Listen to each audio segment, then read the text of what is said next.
बात करते हैं जी इकोनॉमिक सर्वे ऑफ पाकिस्तान 2025-26 की। आपने देखा कि कल जो है वो फाइनेंस मिनिस्टर ने जो है वो इकोनॉमिक सर्वे पेश किया पाकिस्तान का 2025-26 का। तो इसको डिस्कस करेंगे और देखेंगे कि भाई जो अहदाफ रखे गए थे क्या उनको अचीव किया गया और क्या जो है वो स्टेटिस्टिक्स आ रहे हैं मुख्तलिफ चीज़ों को लेके कि पाकिस्तान जो है उसकी इकोनॉमी कहाँ जा रही है और क्या जो है हम उससे एक्सपेक्ट कर सकते हैं। ठीक है, तो डिस्कस करते हैं और जितनी भी मेजर जो इंपॉर्टेंट चीज़ें हैं इकोनॉमिक सर्वे के अंदर वो यहाँ पे सारी जो है ब्रीफली डिस्कस होंगी, तो आपको आइडिया हो जाएगा कि भाई इकोनॉमिक सर्वे में क्या बातचीत जो है वो की गई है।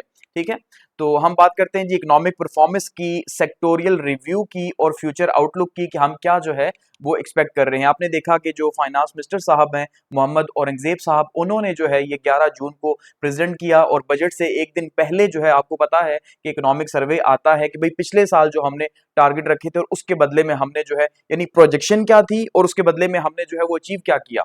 ठीक है, तो उसका सबसे पहले ओवरव्यू लेते हैं जिसमें सबसे पहले हम बात करते हैं जी मैक्रो इकोनॉमिक ओवरव्यू की कि जीडीपी, इन्वेस्टमेंट और सेविंग्स क्या रही हैं। एग्रीकल्चर सेक्टर की देखेंगे, हम बात करेंगे, इंडस्ट्रियल सेक्टर की बात करेंगे, सर्विस सेक्टर की बात करेंगे, फिस्कल परफॉर्मेंस की बात करेंगे। ठीक है, और एक्सटर्नल सेक्टर्स की बात करेंगे, इन्फ्लेशन और मॉनेटरी पॉलिसी की बात करेंगे, ट्रांसपोर्ट और एनर्जी की बात करेंगे, आईटी और टेलीकॉम की बात करेंगे, सोशल और क्लाइमेट जो है उसकी बात करेंगे। तो ये मेजर हमारे सेक्टर्स हैं जो कि उन्होंने प्रेजेंट किया। 17 सेक्टर्स बेसिकली जो हैं वो इकोनॉमिक सर्वे के अंदर आप देखते हैं हर साल जो है वो प्रेजेंट किए जा रहे होते हैं। तो उनको हम यहाँ पे जो है उनमें से मेजर जो सेक्टर्स हैं उनको डिस्कस करेंगे कि क्या क्या जो है वो प्रोजेक्शंस रही हैं। ठीक है, तो सबसे पहले इकोनॉमिक सर्वे में अगर मैक्रो इकोनॉमिक्स का ओवरव्यू ले लिया जाए, मैक्रो इकोनॉमिक्स का मतलब होता है बड़े लेवल के ऊपर जो है, मुल्की लेवल के ऊपर जो है क्या इकोनॉमिक्स के हालात रहे हैं, ग्रोथ वगैरह जो है वो क्या रही है। तो Pakistan economy at a glens जो है उसकी उसको देखते हैं हम, यानी एक निगाह में अगर देखें कि पाकिस्तान की इकोनॉमी 25-26 में क्या रही है, तो सबसे पहली चीज ये है कि भाई पाकिस्तान का जो जीडीपी की जो ग्रोथ है वो 3.7% रही है। ठीक है, जो कि प्रोजेक्शन थी या जो टारगेट रखा गया था वो 4.2% का था। तो खैर अब जो टारगेट रखे गए हैं आपको पता, जैसे अभी आज बजट पेश हुआ तो उसके अंदर जो है वो बहुत सारे टारगेट्स रखे गए होंगे अगले साल के लिए। तो टारगेट्स रखना एक डिफरेंट चीज है, उसके अंदर पॉलिटिकल मामलात बहुत सारे आ जाते हैं, लेकिन एक्चुअली जो इकोनॉमी है, ठीक है, थ्योरी वर्सेस प्रैक्टिस का जो फर्क होता है, तो जो इकोनॉमी है वो इस टाइम पे जो है वो प्रैक्टिकल चीजें सामने आ रही हैं। तो 3.5% पे जो है वो ग्रोथ हुई है, इससे पिछले साल जो है वो 2.7% पे थी। ठीक है, तो ग्रोथ इसका मतलब थोड़ा बड़ी है, इंक्रीज हुई है, बेहतरी आई है, आप ये कह सकते हैं। उसके बाद अगर पर कैपिटा इनकम की बात करें तो वो है जी $1901। पिछले जो साल था उसका जो हदफ था वो था जी तकरीबन कोई जो है वो $1824 पर कैपिटा के हिसाब से, तो उसका मतलब ये भी बड़ी है। ठीक है, फिर अगर हम बात करें इन्वेस्टमेंट टू जीडीपी रेशियो तो इसमें भी थोड़ा सा इजाफा हुआ है और 14.38% जो है गो कि नॉर्मल से कम रहा, प्रोजेक्शन के हिसाब से 14.7% होनी चाहिए थी, लेकिन ये 14.38% थोड़ी कम रही, लेकिन फिर भी ग्रोथ हुई है इसके अंदर। उसके अलावा सेविंग टू जीडीपी जो रेशियो है वो भी कम रही, लेकिन फिर भी थोड़ा बड़ी है, और वो क्या है 14.13%। तो ये मेजर हमारे पास जो है ग्लैंस है कि भाई पाकिस्तान की आपसे पूछे कोई तो जीडीपी की ग्रोथ क्या रही, तो 3.7% रही। पर कैपिटा क्या है पाकिस्तान की, $1901 पर कैपिटा है। ठीक है, इन्वेस्टमेंट टू जीडीपी क्या है, 14.38% है। अच्छा, अब अगर हम बात करें सेक्टोरल ग्रोथ परफॉर्मेंस की कि भाई किस किस सेक्टर ने किस तरह से परफॉर्म किया इस पूरे साल के अंदर, तो उसमें अगर हम देखते हैं तो सबसे पहले हम बात करते हैं एग्रीकल्चर की। वो कि ओवरऑल अगर हम देखते हैं तो सर्विस सेक्टर सबसे टॉप पे रहा, 60% सर्विस सेक्टर की कंट्रीब्यूशन रही है हमारी। ठीक है, लेकिन एग्रीकल्चर की अगर हम बात करें क्योंकि हमारी बैकबोन है तो 2.89% जो है वो इसमें इजाफा हुआ। इंडस्ट्री की बात करें तो 3.1% के साथ इसमें इजाफा हुआ। ठीक है, और सर्विसेज की बात करें तो 4.09%, यानी इस सेक्टर में सबसे ज्यादा जो है वो सर्विसेज सेक्टर ऊपर गए हैं। उसके बाद अगर हम ओवरऑल बात करते हैं जीडीपी की तो वो 3.7% पे रही है। ठीक है, तो सर्विस सेक्टर जो है ऑलमोस्ट लास्ट ईयर भी 58% पे खड़ा था, अब भी जो है वो 60+ पे खड़ा है। तो सर्विस सेक्टर हमारा सबसे ज्यादा ऊपर जा रहा है। इकोनॉमिक रिकवरी, इन्वेस्टमेंट और कॉन्फिडेंस की अगर हम बात करते हैं कि भाई क्या रिकवरी हुई है और इन्वेस्टर्स का जो कॉन्फिडेंस था क्या वो वापस आया, फॉरेन डायरेक्ट इन्वेस्टमेंट आई या नहीं। तो सबसे पहले जी ये कहा जा रहा है सर्वे के अंदर कि भाई पाकिस्तान की जो इकोनॉमी है वो काफी मुश्किल में रही है। ठीक है, क्योंकि चैलेंजेस ज्यादा थे, लेकिन फिर भी उसने अपने आप को सस्टेन किया क्योंकि थोड़ी बहुत ग्रोथ उसने जो है वो शेयर की है। उसके बाद ये कहा जा रहा है कि भाई 2025 का फ्लड भी था जिसमें हमें 822 बिलियन का लॉस हुआ। तो उसके बावजूद हमारी इकोनॉमी खड़ी रही। फिर कहा जा रहा है जी कि भाई मिडिल ईस्ट के अंदर भी जो है वो क्राइसिस है, फिर भी हमारी इकोनॉमी खड़ी रही। फिर कहा जा रहा है इन्वेस्टर का जो कॉन्फिडेंस था वो थोड़ा सा बहाल हुआ और मार्केट्स जो है वो थोड़ा सा बेहतर हुई हैं, स्ट्रेंथन हुई हैं। फिर ये कहा जा रहा है जो फाइनेंशियल मार्केट्स हैं वो ये दिखा रही हैं, जैसे जो कई 100 इंडेक्स है, ठीक है, यानी कि हमारा जो स्टॉक एक्सचेंज है उसने भी ग्रोथ जो है वो की है। तो बावजूद चैलेंजेस के पाकिस्तान की इकोनॉमी कहीं ना कहीं शायद खड़ी रही है, ठीक है, नीचे जाने की बजाय खड़ी रही है, ये इंडिकेटर्स बता रहे हैं। अब सबसे पहले हम अगर बात करते हैं एग्रीकल्चर सेक्टर की, तो उसके अंदर हम देखते हैं हमें जो है वो क्या देखने को मिला 2025-26 में। तो एग्रीकल्चर सेक्टर की बात करें तो सबसे पहले ओवरऑल जो ग्रोथ रही है वो 2.89% रही है 2025 और 26 के हिसाब से, ठीक है। तो ग्रोथ रही है, यानी बहुत कम है, क्योंकि हमारा जो ज्यादा रिलायबिलिटी है वो एग्रीकल्चर के ऊपर है, लेकिन फिर भी वो कम है, लेकिन रही है। और पिछले साल भी आपने देखा 24-25 में भी कम ही थी, थोड़ी सी ग्रोथ हुई थी।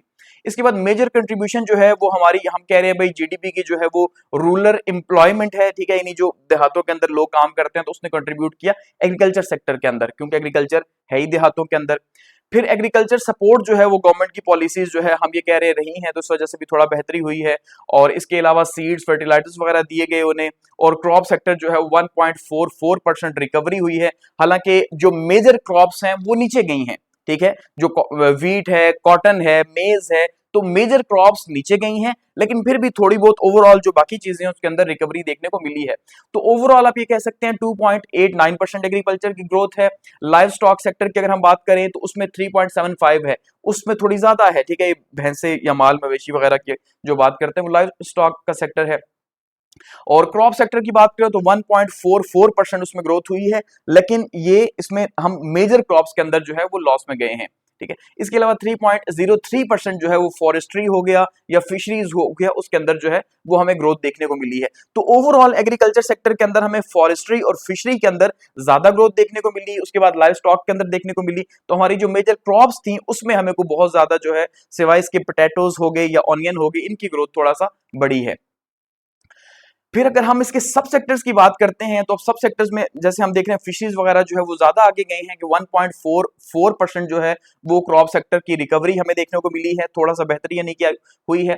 3.7% जो है 75% लाइव स्टॉक की, इसी तरह से फॉरेस्ट्री पॉजिटिव में गई 3.07 के साथ, फिशरीज भी जो है पॉजिटिव के साथ गई हैं। दूसरा हमारा सेक्टर है जी, पहला एग्रीकल्चर है, यानी एग्रीकल्चर में इसका मतलब हमें थोड़ी सी बेहतरी देखने को मिली, ठीक है, मेजर क्रॉप्स में थोड़ा नीचे आए लेकिन ओवरऑल बेहतरी देखने को मिली। अब इंडस्ट्रियल सेक्टर की बात करते हैं। इंडस्ट्रियल सेक्टर हमारी जो ग्रोथ हुई है जी वो हुई है 3.51%। अब याद रखिएगा जो एग्रीकल्चर सेक्टर होता है वो रॉ मटेरियल का प्राइमरी सेक्टर है, ये सेकेंडरी है कि वहां से रॉ मटेरियल लेके, यानी वहां से कॉटन ली तो इंडस्ट्री ने आगे कपड़ा बनाया, वहां से मेज ली, वीट ली तो आगे फ्लोर उसका बना, समझ रहे हैं। तो वो बेसिक है, प्राइमरी है, ये सेकेंडरी है इंडस्ट्रीज। तो इंडस्ट्रीज की ग्रोथ भी जो है उस लिहाज से नहीं हुई, 3.51% जो है वो ओवरऑल इंडस्ट्रियल ग्रोथ रही है। और कंस्ट्रक्शन सेक्टर जो है उसकी बात करें तो उसमें ज्यादा रही है, यानी 5.73%। और पता है जो हमारा कंस्ट्रक्शन सेक्टर है वो वैसे ही बूस्ट पे जा रहा होता है हर साल, वो कि पिछले साल सीमेंट की जो प्रोडक्शन थी वो कम हुई थी, तो इस साल वो थोड़ी बेहतर हुई है। इसके अलावा 6.11% जो है वो लार्ज स्केल मैन्युफैक्चरिंग रही है हमारी, जो कि स्ट्रॉन्गेस्ट रही है, यानी इसमें आप देखें 6% जो है वो लार्ज मैन्युफैक्चरिंग के अंदर हमें जो है हमारी ग्रोथ देखने को मिली है। माइनिंग के अंदर जो है हमने थोड़ा सा रिटर्न किया और माइनिंग में हमारा बहुत ज्यादा नहीं लेकिन थोड़ा सा एज हमें मिला है। तो इंडस्ट्रियल सेक्टर की हाइलाइट्स क्या है जी, लार्ज स्केल मैन्युफैक्चरिंग जो है वो 6.11% पे सबसे टॉप पे रही है, ठीक है, जिसमें हमने देखा कि जो सप्लाई या डिमांड है वो बेहतर रही है, इस वजह से कंस्ट्रक्शन ने 5.73% पे ग्रो किया। इसका मतलब इंफ्रास्ट्रक्चर प्रोजेक्ट्स जो हैं वो चले हैं ज्यादा। माइनिंग जो है वो उसने ग्रोथ किया है पॉजिटिवली। मैन्युफैक्चरिंग की रिकवरी हुई है, सी पैक की वजह से कहा जा रहा है कि उसकी रिकवरी हुई है। अच्छा, इंडस्ट्रियल सेक्टर की कंट्रीब्यूशन जो है वो 3.51% ओवरऑल जो है वो रही है, तो इसका मतलब 3.51% जो है हमने इसमें थोड़ा सा बेहतरी देखी है। नेक्स्ट बात करते हैं जी सर्विस सेक्टर की। सर्विस सेक्टर जो हमारा है खास करके क्योंकि इसके अंदर आईसीटी आता है और पाकिस्तान एक यूथ बल्ज कंट्री है, तो उस लिहाज से हम देख रहे हैं सबसे ज्यादा हमारी जो एक्सपोर्ट्स होती हैं वो भी सर्विस सेक्टर के अंदर आती हैं और सबसे ज्यादा कंट्रीब्यूशन भी इसी की होती है, क्योंकि और तो हर चीज पे पैसे लगते हैं लेकिन सर्विसेज देने पे पैसे नहीं लगते, तो इसलिए उसमें हम जो है वो काफी बेहतर रहे हैं। तो सर्विस सेक्टर की अगर हम बात करें परफॉर्मेंस की तो 4.09% हमारी जो है वो ग्रोथ रही है, जीडीपी के अंदर से कंट्रीब्यूट किया, अच्छी कंट्रीब्यूशन रही। फिर इंफॉर्मेशन और कम्युनिकेशन जो है सबसे मेजर रहा, तो उसके अंदर 7.52% जो है वो ग्रोथ हुई, और ये बहुत ज्यादा है। हर साल हम सर्विस सेक्टर को देखते हैं वो बहुत ज्यादा ग्रो कर रहा होता है। जैसे पिछले साल 58% पे था, अब 60 से अबव हो गया, तो इसका मतलब ये सबसे ज्यादा 100 में से अगर 60% शेयर जो है वो सर्विस का है, ठीक है। 23% हम देख रहे हैं वो एग्रीकल्चर का है, 17% हम देख रहे हैं उसके राउंड अबाउट जो है वो इंडस्ट्री का है। तो इस तरह से ये डिवीजन हो रही है। इसके बाद अगर हम हेल्थ सेक्टर की ग्रोथ की बात करते हैं तो वो 6.85 रहा, क्योंकि जगह जगह आपको पता है हॉस्पिटल्स प्राइवेट और फिर सारे डॉक्टर्स क्लिनिक्स, तो वो एक सिलसिला चलता ही रहता है वैसे भी। 5.23% एजुकेशन सेक्टर की ग्रोथ हुई है, इसके अंदर भी कुछ बेहतरी आई है, तो ये हम कह सकते हैं ह्यूमन कैपिटल इन्वेस्टमेंट जो है वो थोड़ी बेहतर हुई है। इसके अलावा 3.71% जो है वो होलसेल और रिटेल की ट्रेड के अंदर जो है उसकी इंपोर्ट्स भी बढ़ी हैं, तो उसमें भी हमें फायदा हुआ वहां पे सेक्टर के अंदर भी। ये सारे सर्विस सेक्टर्स हैं, याद रखिएगा, यानी यहाँ चीजें खरीदी और बेची नहीं जा रही, सर्विसेज ज्यादा दी जा रही हैं। तो ओवरऑल सर्विसेज जो है वो 4.09% पे रही हैं, जो काफी बेहतर है बाकी सेक्टर्स के मुकाबले में। सर्विस सेक्टर के सब सेक्टर्स की अगर हम बात करें तो आईसीटी जो है यानी इंफॉर्मेशन एंड कम्युनिकेशन टेक्नोलॉजी, उसने सबसे ज्यादा 7.52% के ऊपर, और उसका रीजन क्या है, कंप्यूटर प्रोग्रामिंग है, डिजिटल इकोनॉमी की एक्सपेंशन है यूथ की वजह से, ठीक है। हेल्थ उसके बाद ग्रो हुई है दूसरे नंबर पे 6.85% के साथ, इसका मतलब हेल्थ की जो सर्विसेज हैं वो बेहतर हुई हैं। फिर हम एजुकेशन को देखते हैं तो वो 5.23% के साथ बेहतर हुई है, ठीक है जी। उसके बाद होलसेल और रिटेल 3.75 के साथ बेहतर हुई है, और जीडीपी कंट्रीब्यूशन के अंदर थोड़ा सा जो है रोल प्ले हुआ 4.2% का। फिजिकल परफॉर्मेंस की बात करते हैं कि माली साल के दौरान की जो पैसों की जो लेन देन है, इसके मामलात जो है वो प्राइमरी सेकेंडरी क्या रहे, टैक्सेशन वगैरह, ये जो बाकी आमदन रही है उसको अगर देखते हैं तो फिजिकल परफॉर्मेंस में हमारे पास 11.3% जो है वो टैक्स रेवेन्यू ग्रोथ हुई है, और ये अभी तक की हमारी सबसे ज्यादा है, ठीक है। इसका मतलब हमने 11.3% टैक्स ज्यादा कलेक्ट किया पिछले साल के मुकाबले में, ठीक है, तो थोड़ी इंप्रूव हुई आप ये कह सकते हैं। 9.5% नॉन टैक्स रेवेन्यू जो है वो ग्रोथ हमारे पास हुई है, ठीक है, ये भी पहले से ज्यादा है। और 4092 बिलियन जो है वो प्राइमरी सरप्लस जो है हमने अचीव किया जीडीपी के अंदर, तो 3.2% जो जीडीपी का बनता है, यानी हमारी जीडीपी का 3.2% आप सिर्फ देख ले तो वो कहां से आ रहा है जी, वो बेसिकली प्राइमरी सरप्लस से आ रहा है जो कि हम टैक्स से हासिल कर रहे हैं, ठीक है। उसके बाद फिजिकल सेक्टर की अगर हम बात करते हैं तो उसके अंदर जो है आप देख लें इस टाइम पे 3.2% पे जो जीडीपी है उसका शेयर जो है वो खड़ा है फिजिकल ईयर पे। टैक्स रेवेन्यू हमारे पास 11.3% एफबीआर का जो टारगेट था वो कि उससे कम रही लेकिन बेहतर रही। नॉन टैक्स रेवेन्यू 9.5 पे रहा। फिजिकल जो है वो कंट्रोल हर चीजें रही हैं, या मैनेजमेंट जो है उसके अंदर गड़बड़ कहीं ना कहीं हमें नजर आई है, और बजट परफॉर्मेंस जो है वो बहुत ज्यादा बेहतर नहीं रही। एक्सटर्नल सेक्टर की बात करते हैं जी। एक्सटर्नल सेक्टर्स में यानी हमने बाहर से क्या लिया दिया उसके मामले को देखें तो रेमिटेंसेस 30.3 बिलियन सबसे ज्यादा जो है हमें मिले हैं इस साल के अंदर रेमिटेंसेस, यानी 8.2% इजाफा हुआ इसके अंदर, जो हर साल इजाफा हम देख रहे हैं हो रहा है। तो जो हुंडी से पैसा, रेमिटेंसेस से बाहर से जो पैसा आ रहा है वो 30.3% है। 20.6 बिलियन डॉलर जो है वो टोटल फॉरेन रिजर्व्स हैं, जो पिछले माली साल में हमने देखा था 16 पॉइंट समथिंग थे, अब वो 20 पे पहुंचे हुए हैं, ठीक है। अच्छा, 15.1 बिलियन जो है वो स्टेट बैंक के रिजर्व्स के अंदर जो है वो मौजूद है, ये कहा जा रहा है जी। और 1.4 बिलियन जो है वो नेट फॉरेन डायरेक्ट इन्वेस्टमेंट जो है वो रिसीव हुई है। सो इसका मतलब 1.4 बिलियन डॉलर्स जो है हमने कहीं ना कहीं से बॉन्ड्स वगैरह जारी करके एक सिलसिले में हमने पैसे इकट्ठे किए हैं। तो ये उसकी जो है वो ग्रोथ रही है, यानी रेमिटेंसेस सबसे टॉप पे रही। नेट एफडीआई 1.4 बिलियन रही। चाइना और हांगकांग जो है उसमें टॉप पे रहे हैं जिन्होंने यहाँ पे आके इन्वेस्टमेंट की है हमारे सेक्टर्स के अंदर सीपैक के हवाले से। टोटल जो रिजर्व्स हैं वो भी थोड़ा सा इंक्रीज हुए हैं, ठीक है। इन्फ्लेशन और मॉनेटरी पॉलिसी की बात करते हैं तो उसमें अगर हम देखते हैं तो इन्फ्लेशन जो है वो फिलहाल कम ही रही, सिंगल डिजिट पे, लेकिन मौजूद रही है, ठीक है। और प्राइसेस जो हैं कमोडिटी की, ये कहा जा रहा है भाई वो स्टेबल रही हैं, क्योंकि स्टेबल तो नहीं है लेकिन सर्वे के अंदर उनका स्टेबल रही हैं। एक्सचेंज रेट भी स्टेबल रहे हैं, आपने देखा 278 के अराउंड अबाउट जो है वो रहा। एंटी होर्डिंग जो है कहा जा रहा है जी, हमने कैंपेन चलाई है, एंटी स्मगलिंग चलाई है, इस वजह से काफी बेहतरी हुई है। सस्ता बाजार शुरू किया गया, BISP Benazir income support program start हुआ, ठीक है, इन्फ्लेशन को कम करने के लिए। तो स्टेट बैंक की जो पॉलिसी रेट है वो 11.5% पे है इस टाइम पे, यानी ये तकरीबन इसके अराउंड अबाउट घूमता रहा। सिंगल डिजिट इन्फ्लेशन हमारे पास रही है 0.8% के साथ, तकरीबन 8% के साथ रही है, और एक्सचेंज रेट जो है वो 278 के आसपास रहे हैं। ट्रांसपोर्ट और एनर्जी सेक्टर की अगर हम बात करते हैं तो इसके अंदर जो है वो 333 बिलियन जो है वो ट्रांसपोर्ट के इंफ्रास्ट्रक्चर के लिए अलॉट किए गए थे पिछले साल में, ठीक है। एनएचए ने 71 डेवलपमेंट प्रोजेक्ट्स किए हैं जिसके लिए 226.98 बिलियन जो है वो एलोकेट किए गए थे। मोटरवेज एक्सपेंशन और सी पैक की कनेक्टिविटी के लिए प्रोजेक्ट्स चल रहे हैं। पाकिस्तान रेलवे में 24.16 मिलियन पैसेंजर्स जो है उन्होंने सफर किया और रेवेन्यू जो है वो 63.56 बिलियन जो है वो रहा, यानी सरप्लस में रहा। पीआईए जो है उसका भी ये कहा जा रहा है जी 16 बिलियन ऑपरेशनल प्रॉफिट रहा है। ओवरऑल जो है वो डेफिसिट के अंदर ही है, 212 जो है बिलियन उसका रेवेन्यू रहा। तो ट्रांसपोर्ट सेक्टर में 333 बिलियन एलोकेट हुए। 71 नए प्रोजेक्ट्स जो है वो एनएचए ने स्टार्ट किए और 24.2 मिलियन जो है वो रेलवे पैसेंजर्स जो है उन्होंने सफर किया और उनसे जो है हमें रेवेन्यू हासिल हुआ 63.56 बिलियन करीब, और 212 बिलियन जो है पीआईए का रेवेन्यू रहा। एनर्जी सेक्टर की बात करते हैं तो 49,651 पे हमारी कैपेसिटी पहुंच गई है, जो पहले से इंक्रीज हुई। पहले थी 46,605 मेगावाट की कैपेसिटी, अब हम पहुंच चुके हैं 49,651 मेगावाट के ऊपर, ठीक है। इसके अलावा ग्रीन एनर्जी की बात करते हैं तो 50.8% हमारा जो शेयर है वो ग्रीन एनर्जी के ऊपर, और पाकिस्तान दुनिया के उन मुल्कों में शामिल हो गया जिसमें सोलर रेवोल्यूशन आया है, क्योंकि बिजली होगी नहीं तो सोलर रेवोल्यूशन ही आना है। पाकिस्तान में आप देख लें छतें जो है वो सोलर से भरी हुई हैं, लेकिन बिजली फिर भी जो है वो कम नहीं, उसी तरह से कम ही है। तो इसके अलावा 49.2% जो है वो थर्मल बिजली का शेयर है, जिसके अंदर गैस है, फर्नेस ऑयल और कोल से जो बन रही है। तो 49.2% एक बड़ा जो है वो शेयर उसका भी है। 13.64% पेट्रोलियम कंजम्पशन जो है वो रही है, और इसमें भी इसकी ग्रोथ में भी इजाफा हुआ 3.5%। पेट्रोलियम में इजाफे का मतलब ये होता है कि मुल्क आगे जा रहा है, ये इंडिकेटर रखा हुआ होता है इकोनॉमिक्स के अंदर कि भाई इसका मतलब ज्यादा ट्रांसपोर्ट है, ज्यादा चीजें जो है जा रही हैं।